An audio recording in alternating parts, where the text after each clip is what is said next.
Greetings and salutations. Welcome back to the Nasty Work Podcast. I am Nia Sr., my amazing co host, as always, Coach Slaw. So, for today's episode, we're going to get into who our top championship contenders are.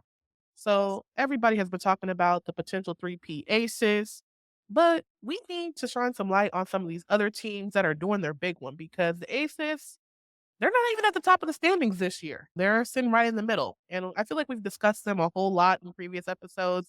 We know what they need to do. We just need to see if they're going to do it.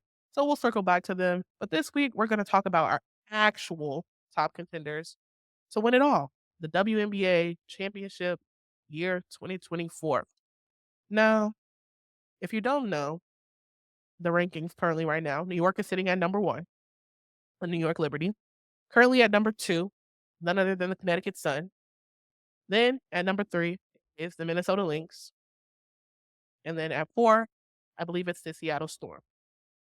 Okay. Out of these top 4 teams, Coach Slaw, who is your pick to win it all and why? Let's get it. Right now, I'd say the Minnesota Lynx are my favorite. They are playing defense at a high level with so much chemistry that they are putting together 2, 3, 4 stops. They are getting a lot of deflections. They're making it really difficult for teams to get in a groove offensively. And then on offense, when they have the rock, Courtney Williams is just in a different mode. Man, Last night, we saw that against the Aces, she was, in KP's word, cooking. she was the pit master. 10 points, 10 in the mid-range is just Lethal. immaculate. Immaculate. Okay. So in ball screen action, when you pick on a player like a KP who had an off defensive night, or even against a stronger team like the Liberty, if you pick on, Sloop, or you pick on Sabrina in those ball screen actions, like it's hard. It's hard to defend the Lynx, and they don't really care who scores the basketball. They share the rock well, they move the ball well, they get a lot of paint touches, they get a lot of hustle plays in transition. Like they look to me like they're playing winning basketball and they have a locked in mentality. Some other teams are definitely super talented and capable. But I think in a series, if you're playing defense that well, that consistently, you can really move into a finals.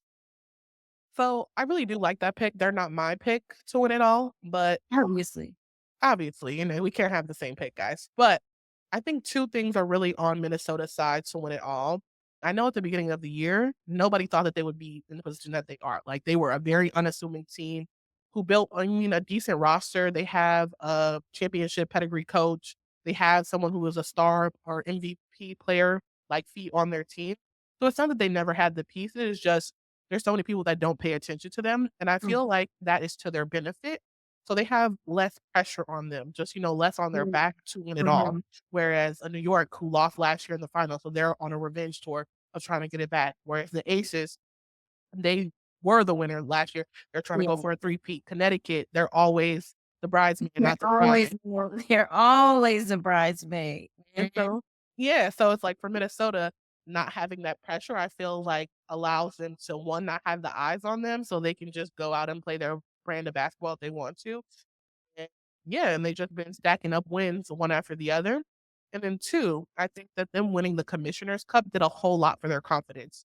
So because they have so many quote unquote role players or not like a team stacked full of Olympians, I think that confidence boost of winning the Commissioner's Cup over the New York Liberty, who do have all of those things, just was good for them. And I think it's good for their morale as a team. Like, we know that chemistry is everything. KP talks about it. Like, we want to do it for each other. And so them being able to see that they can win something together is like, okay, I'm more willing to work hard for this person or for my team to win something again. And so, yeah, I totally Yeah, I agree. don't think we have ego problems over there.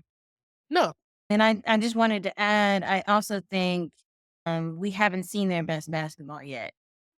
Mm, They're one of the teams in the league, and there's several in the post break that I've seen. Like, oh, okay, that's different. That's improvement.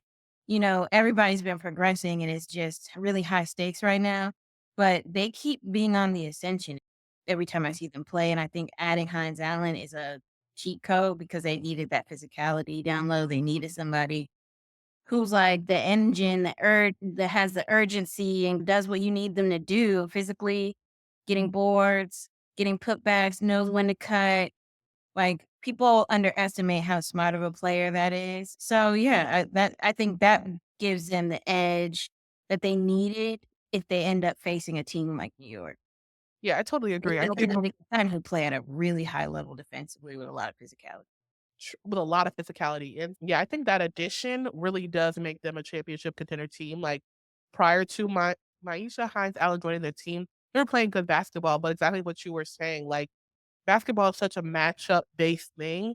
And when you don't have someone that can bang in the post or you don't have an additional somebody, God forbid, because Minnesota, they have Alana Smith, who is a great post player and has been having a great season, but it's someone who is quite foul prone.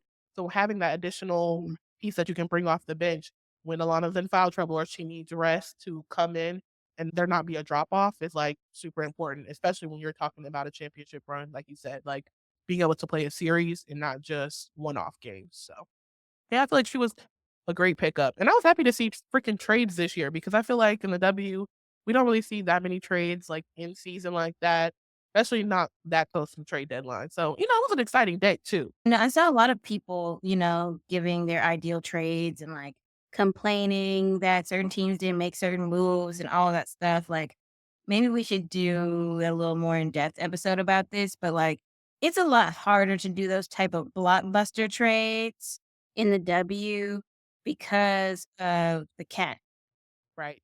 and because of the CBA, the way it's structured, the number of contracts that end up getting protected, you get up to 6 players on your roster that are protected. Like, it's harder to make that kind of move at a trade deadline.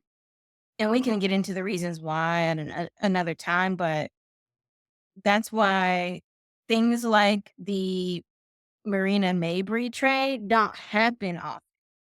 And then also when you're running with 12 and you have a lot of injuries, and then you end up signing someone, to a hardship contract, and then your other players come back.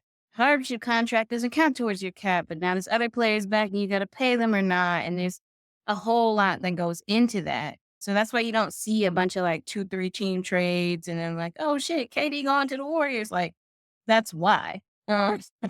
Exactly. And I feel like we're also in a unique year because we're going to be going into an expansion draft at the Mhm. end of this year. And so players are worried about being cored. And so, like, if you want to be able to move around in free agency or make that move potentially to the Valkyries, you don't want to get traded to a team or get Right. moved to a team where they're going to potentially core you. So it's just so many freaking considerations. But it was nice to see some trades and trades that seem to be fruitful and like are going to move the needle for teams because sometimes I Mhm. feel like people will just trade in for freaking what, but It also felt good to see some folks get opportunities that, as fans, we were like, man, like, why did that player get waived? And da, da, da.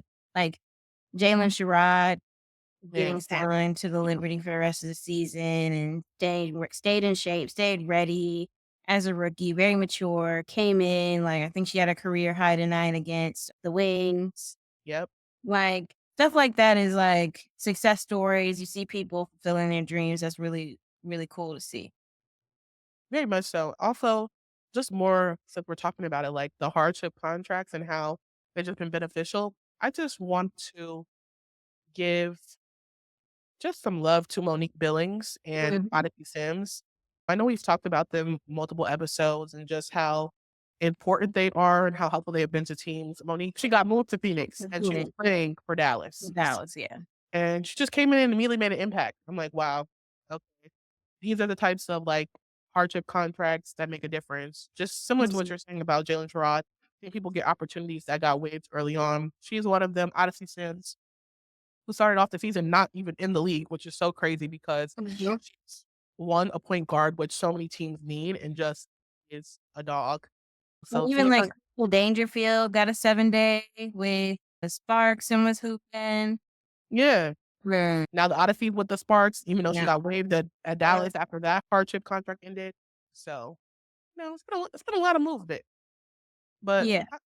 all right. So back to the conversation at hand. Who our championship contenders are? Coach Slaw, you said Minnesota Lynx. For me, just to spice it up, I never thought I would be saying these people's names. But for me, to win it all, I feel like it's the New York Liberty. I know. Crazy blasphemy. But it's literally making me sick to say it. But they're taking it, honey. I don't know what else to say. Taking it? They're taking it. Yeah. And I am not a New York fan at all. But, we watch all of the teams and I can recognize greatness when I see it. And New York Liberty, they're just clicking.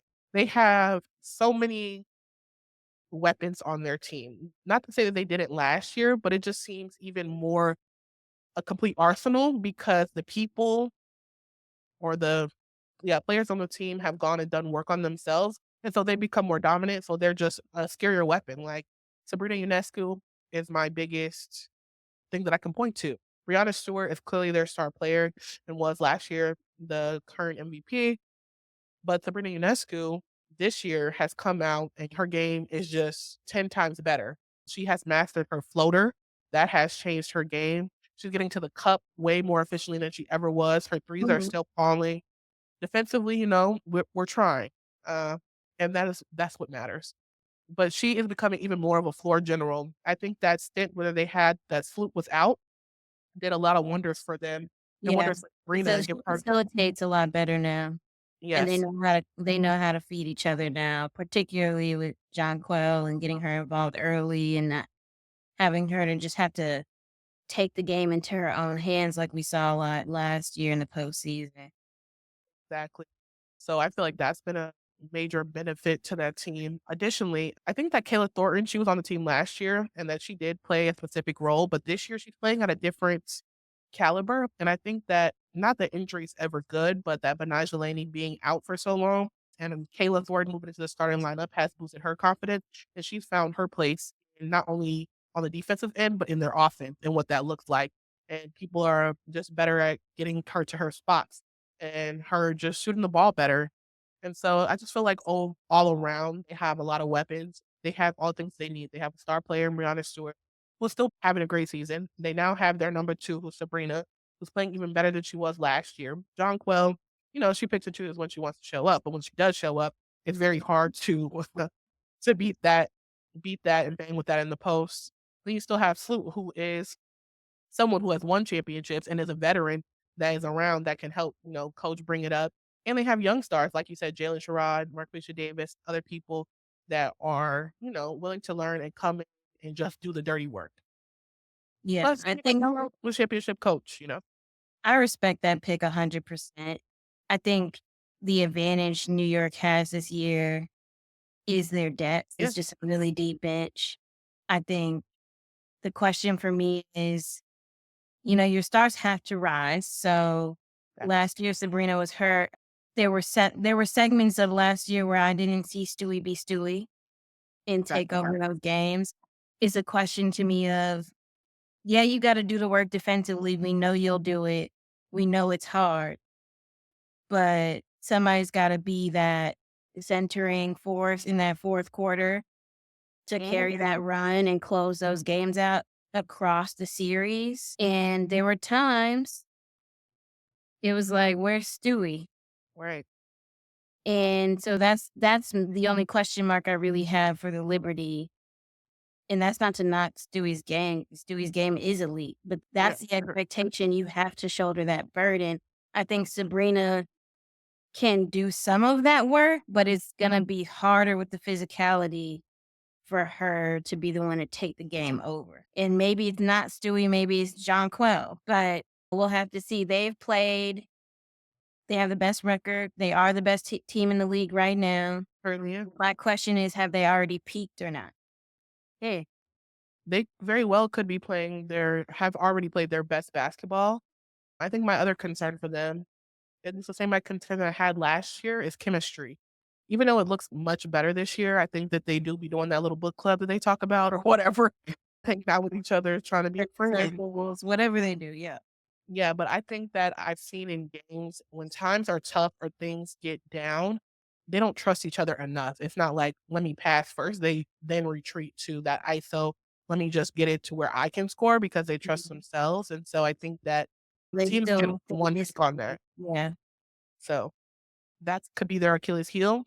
And like I said, Sammy Brondello is a good coach and, has championships under her belt, does a lot for the Opals in Australia, but I'm just not sure when it comes to crunch time, she can make the plays and the adjustments or that her players trust her coaching ability enough to like listen to what she Really? has to say. Okay.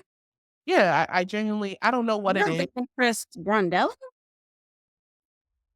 Maybe trust is not the correct word. I don't know. I think they trust Brundello. I think they had to determine what kind of leadership is going to be on the team this year. Like, who are the leaders for real?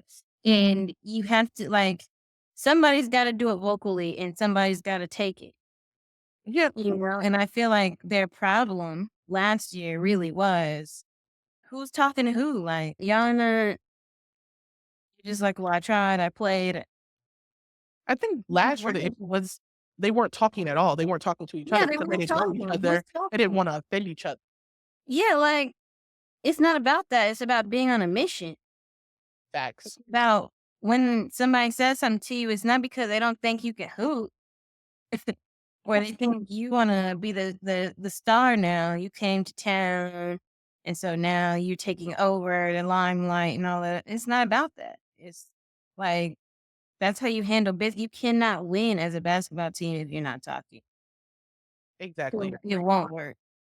Yeah, and that's why I think it Right. goes back to what I was trying to say about chemistry. You have to trust one another to be able to Mhm, have candid conversations mhm, and to be able to take criticism. People only take criticism from people that they respect and they value. So, mhm, what we will see. So, we have talked about who our picks are for the championship contenders. Now, let's talk about the other two teams that we didn't mention that are in the top four and what they potentially each need to do to get over that hump or to become this year's WNBA champion. So, the other teams we didn't talk about were ranked number 2, the Connecticut Sun, and ranked number mhm. 4, the Seattle Storm.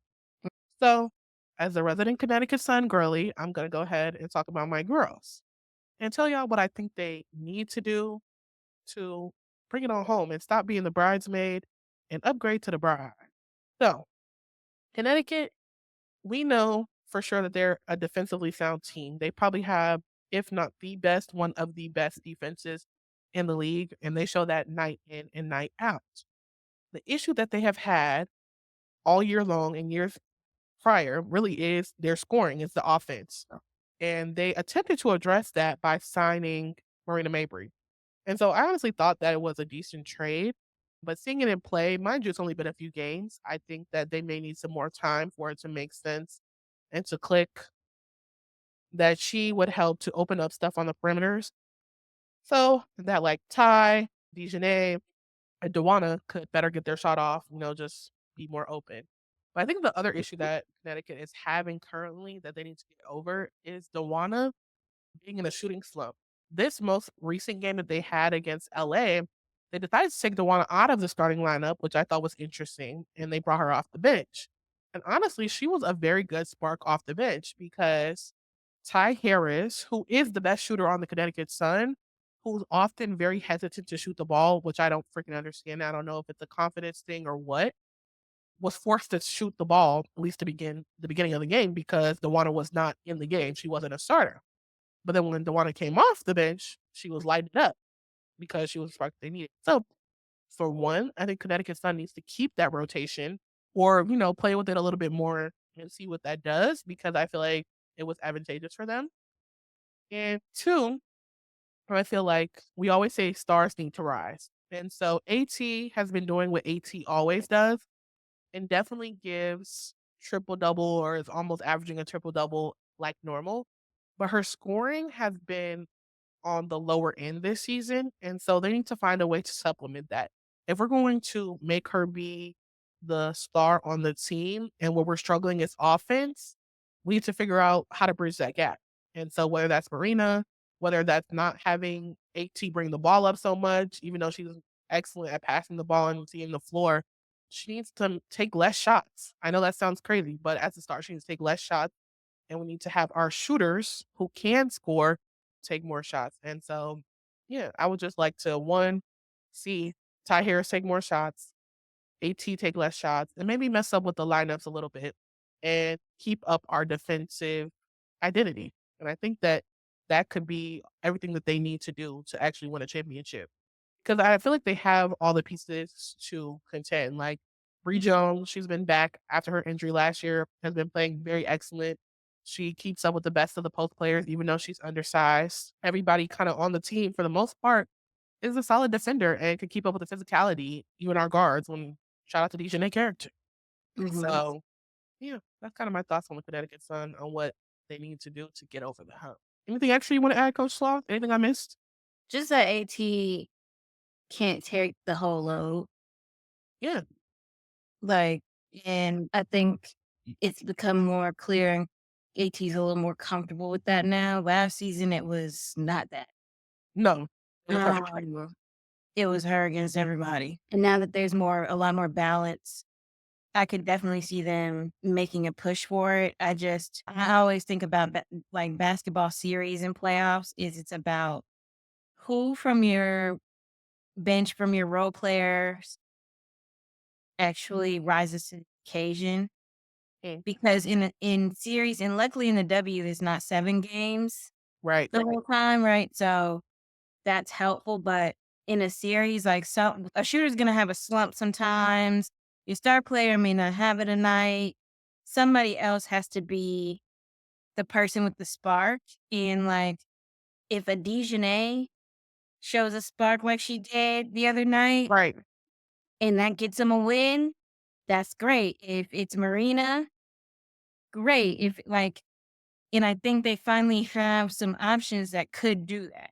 So exactly. I see where you're going. My question is, are other teams just a little bit deeper when it comes to that? So we'll have to see. And then I guess finally we have the Seattle Storm.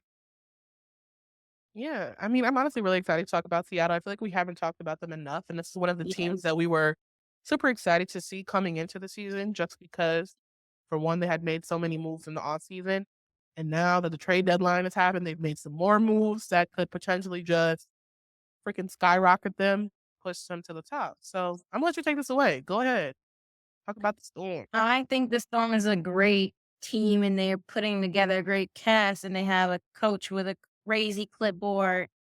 Period. I just don't think they will be able to do it consistently and get through the whole playoffs. Oh, Because I think they're kind of in the position, dare I say that, kind of like a New York was, not necessarily level of talent. Jewel's a GOAT, Skylar's a GOAT, but NECA has had an amazing season and we really don't amazing. give her And flowers. two, she has really come into her own Lindsay defensively is this coming year. to her own and is a contender in my book for defense player of the year, no question. Gabby coming back is gonna take a lot of pressure off Jewel, My which is God. great because Jewel needs that so that, and it's like Jewel's the gold mom, but you see her lock in every single second half Yep. and kind of go into this zone where she's like, no, like whatever we have to do to win, I have to do it. I have to do it. I have to do it. Now they have another option in Gabby because we've seen what she can do, Yeah. right?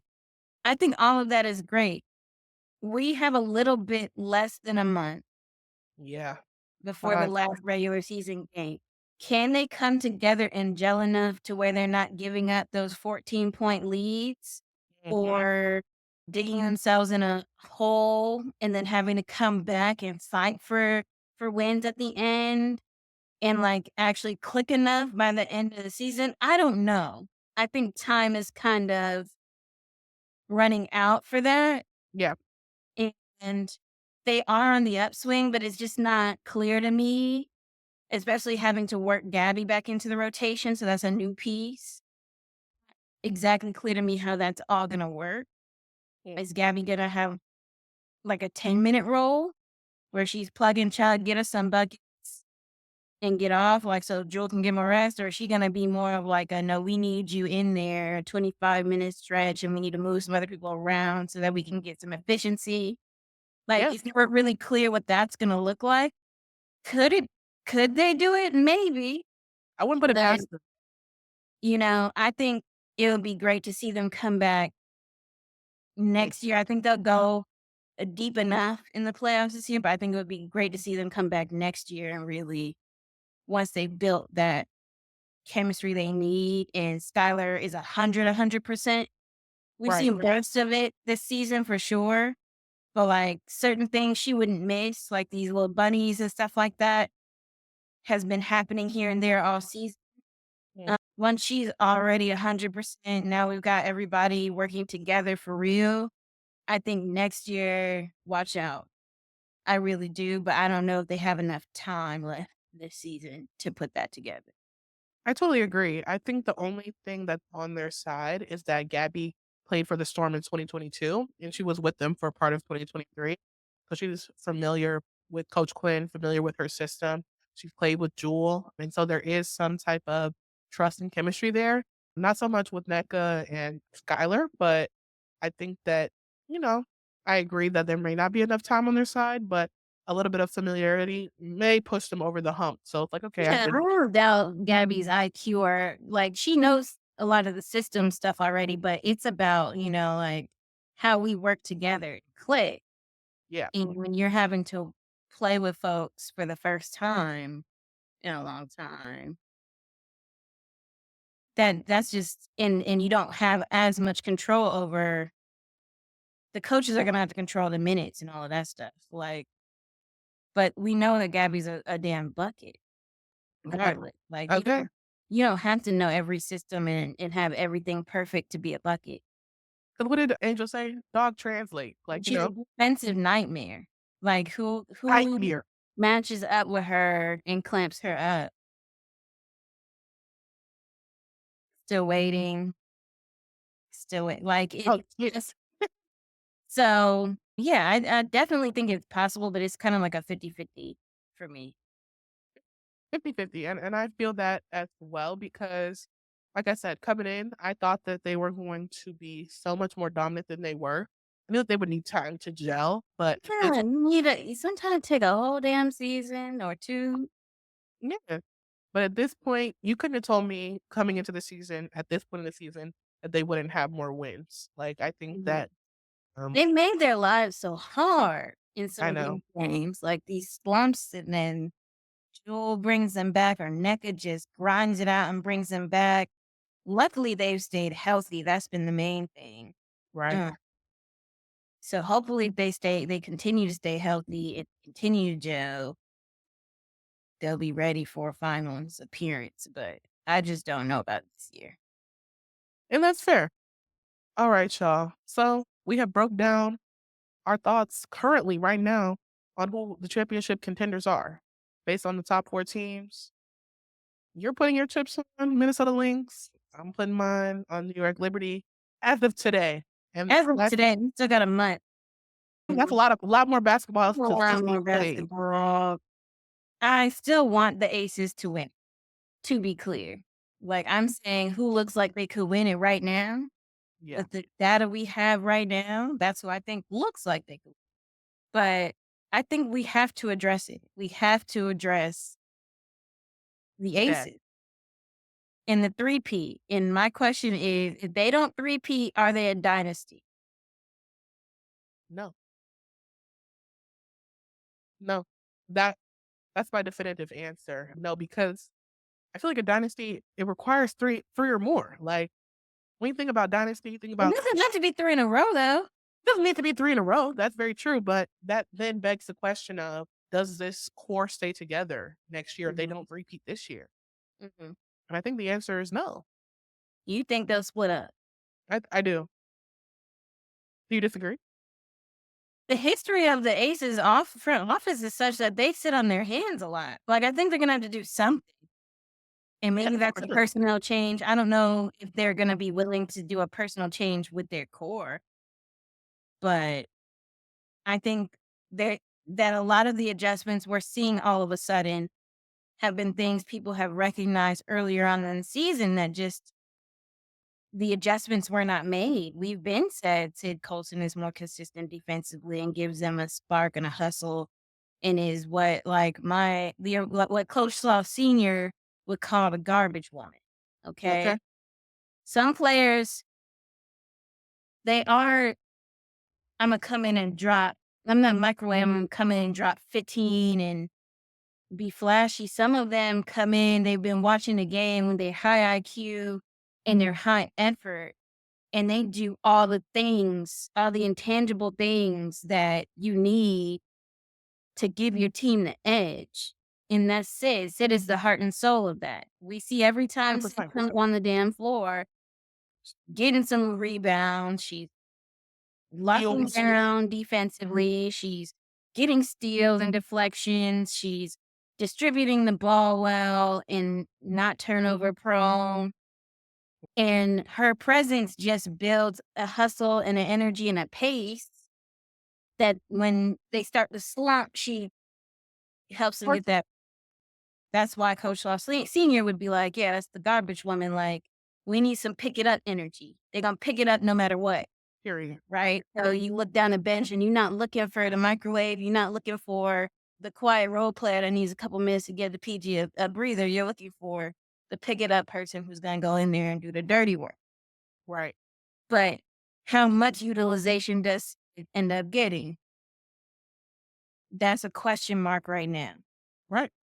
Tiffany Hayes is getting a lot more minutes and scoring a lot more, even though Becky Hammond has said that's not really her role, but you But she's coming know, in and she's contributing. So if it's like, I'm not gonna do it, I'll do it is kind of Tiffany's yeah. mentality. She's been in this league a long time.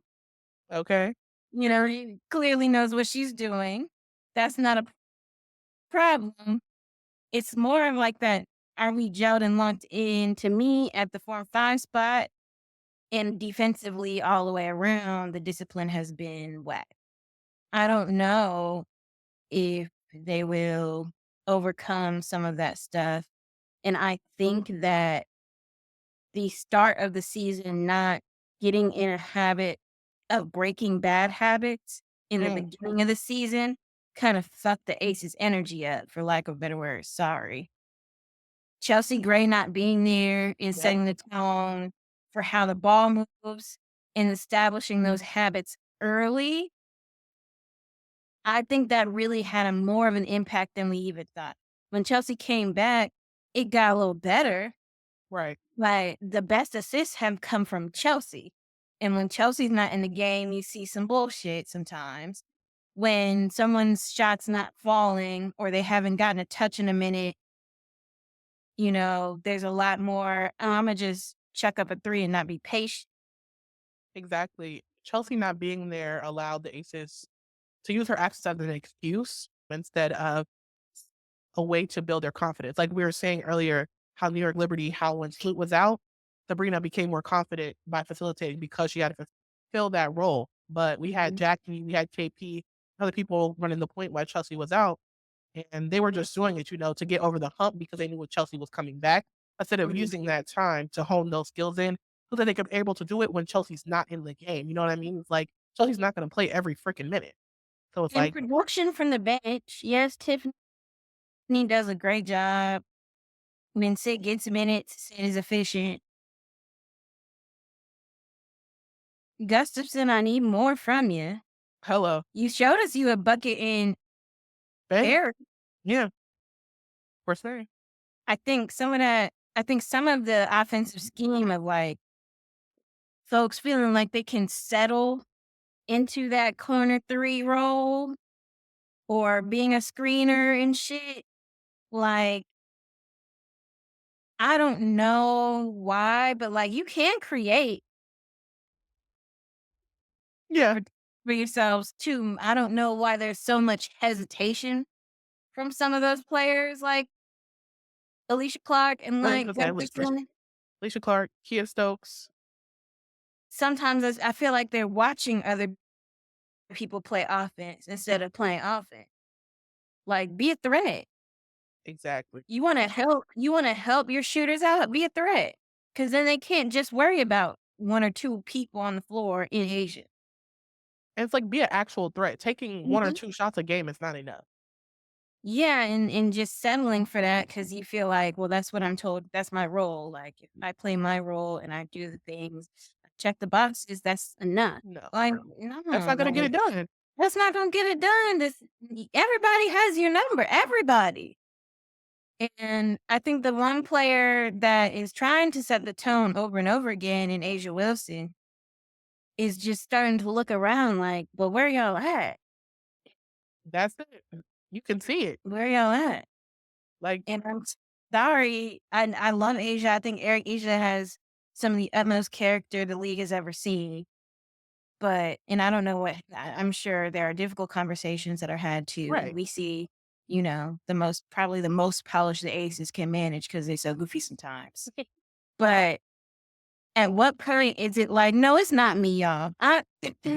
Right, like, Y'all be getting right. It's not me. I've been saying it's me. I've been saying I can play better defense. I've been saying I can do this. I can say I can give it all. I've given all I can give. I need y'all to wake up. it's literally that Kevin Hart meme. "Nigga, help me, Well, me." me, That's Asia Wilson right there. "Nigga, help me." help me. I'm not in this to be humble. I'm not satisfied with two. And now we can take a break. Lock in. Exactly. Bro. Come on. Plus, I just selfishly wanna see Asia get both at the same time. Like, I want her to get the championship, and I want her to get the league MVP award, like, get it all. Yeah, who doesn't? If you don't, you're a hater. Hater. Brings me to the Twitter trenches of the moment, which is a lot of accounts, some that are standing other players Mhm. or fans or other teams, sure, saying how can you be the unanimous MVP as of the moment when your team is the fifth seed? And but you go ahead, Nia. First of all, the question is just dumb. It's null and void because we have seen across so many sports leagues, in particular this one, MVPs not come from the championship team. Like, that's not a requirement. This is an individual freaking award, and she's the unanimous MVP. She doesn't need to be on the number one team. Is it helpful when you are? Does the record matter? Sometimes, yeah, sure. But when you're playing at the level that Asia Wilson is playing at, something that this league has never seen, we're talking about multiple 25 and 10 games. Come on, bro. It doesn't matter that her team is the fifth seed. It just simply doesn't. Especially because the person that they're advocating to be the MVP, that would be the person that is rivaling Asia, is an even lower seed. So what are we really talking about? Come on, y'all. We have to be very for real. 26.9 points per game. Hello, wake it up. 11.9 rebounds per game. Wake it up. 2.3 assists per game. Yeah, The next person ain't close. just not close.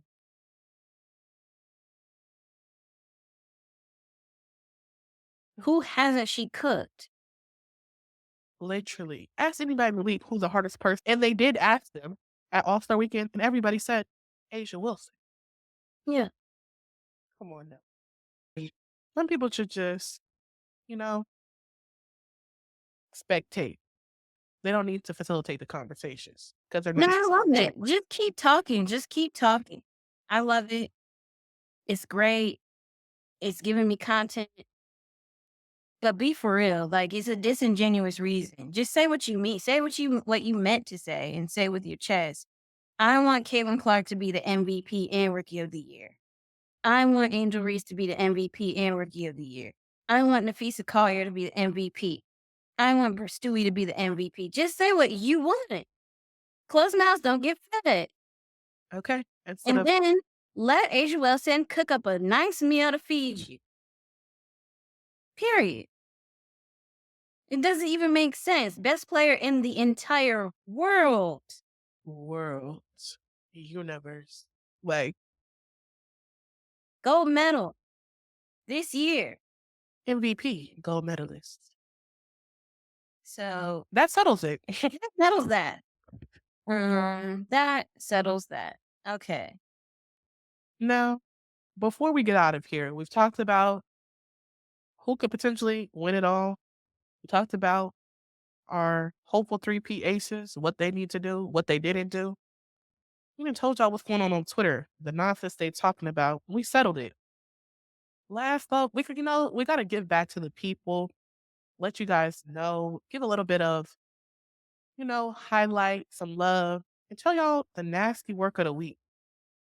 Now, last year, the league made a huge hoopla about none other than DT, Diana Taurasi, getting to 10,000 points, which is amazing.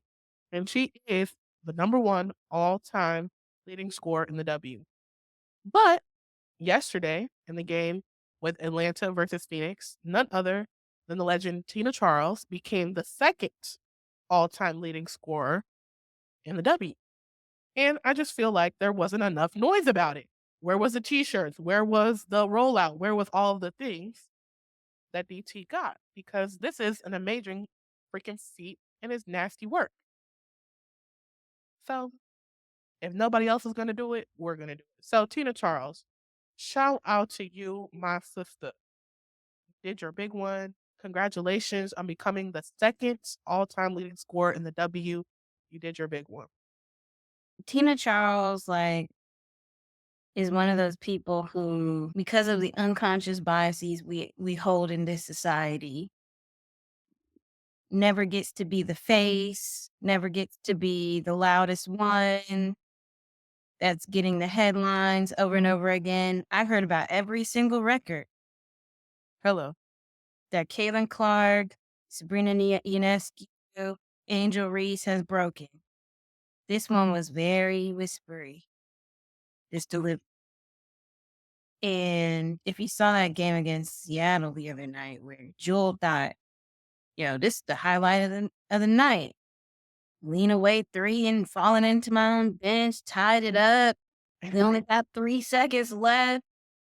Game's not finished. Tina Charles got it done in the post. I'm no disrespect to DT to go.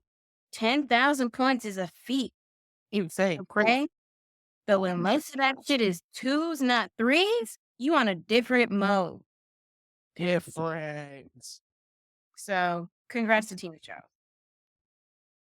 All right. That was our nasty work of the week. Shout out to her GOAT status. So, this has been another episode of the Nasty Work Podcast. I'm Nia Sr. Y'all know my amazing co host, as always, Coach Slaw. And make sure you guys comment, like, subscribe, tell a friend to tune into the pod so they don't miss out on all this great info. And you know what to do. And we'll see you in the next one. Toodles. Peace.